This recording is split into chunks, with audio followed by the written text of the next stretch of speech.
నమస్కారం.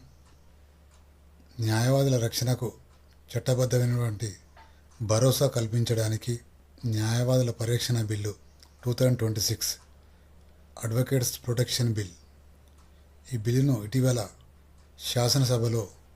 శాసనసభ్యులందరూ కూడా ఏకగ్రీవంగా ఆమోదించడం జరిగింది. దేశవ్యాప్తంగా తరచుగా న్యాయవాదులపై దాడులు జరుగుతూనే ఉన్నాయి.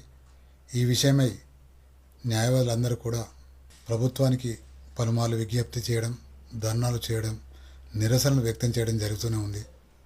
ప్రభుత్వం న్యాయవాదుల సమస్యలను గుర్తించి న్యాయవాదుల పరిరక్షణకు ప్రవేశపెట్టినటువంటి బిల్లుకు శాసనసభ్యులందరూ కూడా ఏకగ్రీవంగా ఆమోదించడం జరిగింది. ఈ బిల్లును ఆమోదించినటువంటి శాసనసభ్యులకు ముఖ్యమంత్రి రేవంత్ రెడ్డి గారికి, మంత్రులు పొన్నం ప్రభాకర్ గారికి, శ్రీధర్ బాబు గారికి న్యాయవాదుల పక్షాన ప్రత్యేక కృతజ్ఞత తెలియజేస్తున్నాను. న్యాయవాదుల భద్రత, సంక్షేమానికి, న్యాయ వ్యవస్థ బలోపేతానికి ప్రభుత్వం తీసుకున్నటువంటి చర్యలు అనేటువంటి అభినందనీయం, హర్షణీయం. జై హింద్, జై భారత్.